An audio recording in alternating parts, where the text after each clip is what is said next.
What did Sheikha Thani tell Sheikh Hamdan's mother?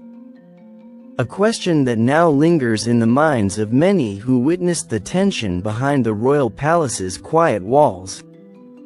It was a conversation woven with emotion, coated in centuries of tradition, and yet shaken by the bold winds of love and modern choice. The morning sun had barely begun its climb over the horizon when Sheikha Thani asked to see Her Highness in private. Guards stepped aside. Silence followed her heels.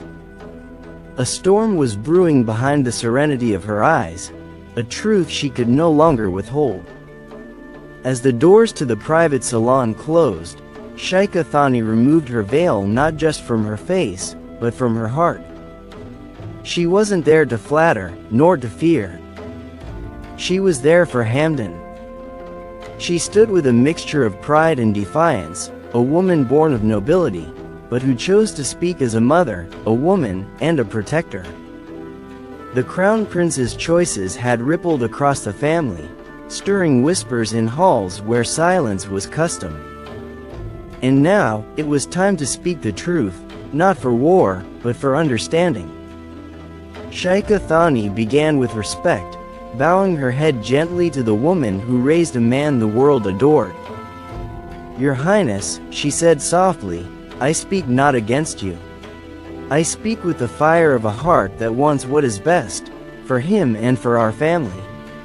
But we must not pretend that love is easy when it's true." Her words carried weight, but also sincerity.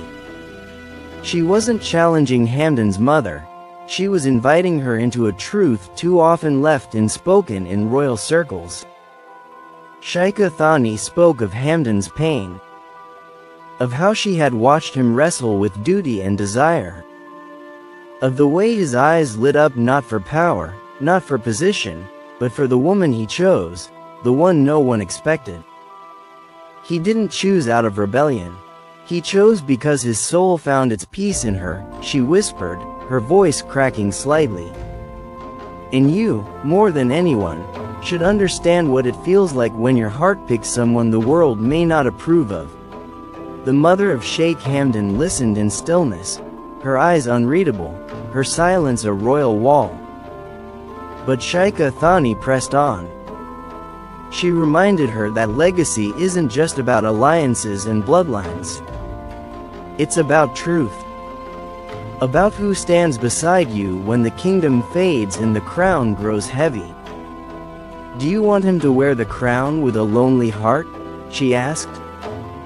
"Or do you want him to rule with someone who keeps his soul alive?" She then revealed what Hamdan had hidden even from his mother: the letters, the poems, the countless nights he spent writing words he could never say aloud. Sheikha Thani placed them on the table with trembling hands.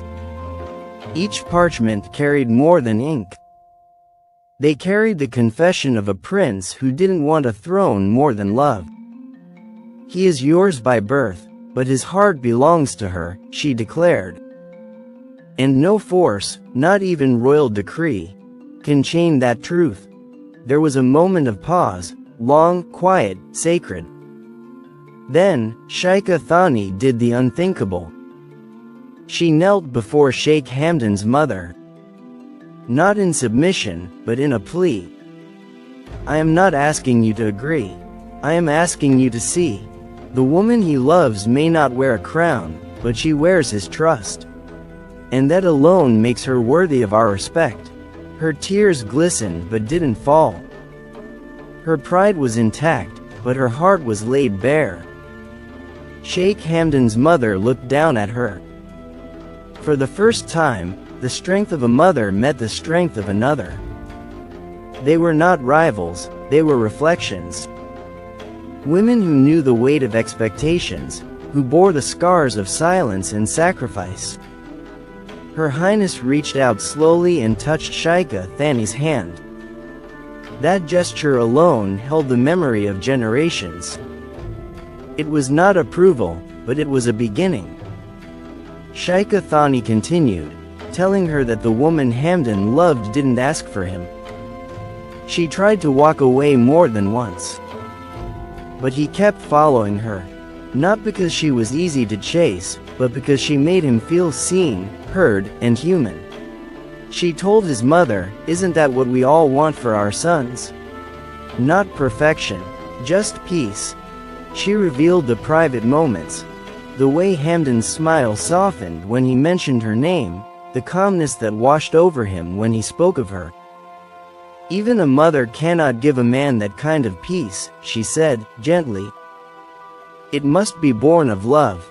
And she gives that to him, freely, unconditionally." Hamdan's mother shifted in her seat. She didn't speak, but her gaze lingered on the letters. For the first time, she saw her son not as a ruler in waiting, but as a man torn between empire and emotion. Sheikha Thani's words had built a bridge, fragile but strong enough to carry truth. She ended her plea with one final thought. "If we silence his heart today, he may obey. But in that silence, he will lose the song that made him Hamdan. And what then? A kingdom with a king who no longer feels joy?" It was the question that echoed in the walls long after she left. The doors opened again, but nothing felt the same. Sheikha Thani walked out not as a messenger, but as a woman who had faced the matriarch with nothing but truth and love in her voice. Behind her, Sheikh Hamdan's mother remained still, but the letters remained in her lap. Clutched, not discarded. Considered, not denied. And sometimes, the strongest change begins in quiet contemplation.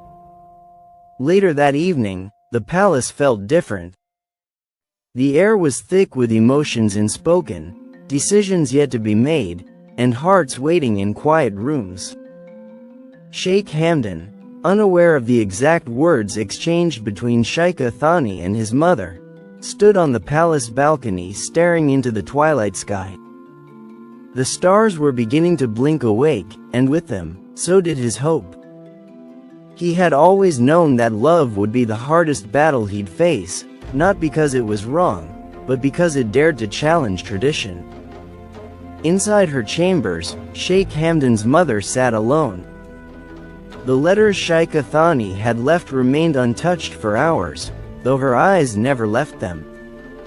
There was a gentle tremble in her fingers as she finally lifted one, unfolding it with the caution of someone unwrapping something sacred. The words spilled like waves, Hamdan's words, written not for the public but for the one who held his spirit. Each sentence bared his truth, his vulnerability, and his unwavering love for the woman the world whispered about behind curtains. She read of his sleepless nights, his dreams where he saw her face before anything else, his prayers where he didn't ask for strength, but for her happiness. She read of how he'd give up his titles, his empire, even his name, if it meant just one lifetime lived beside her. For the first time, the mother saw not the crown prince of Dubai, but the boy she had raised, the same boy who used to write poems on the back of his schoolbooks, the boy who once said he'd rather be kind than feared.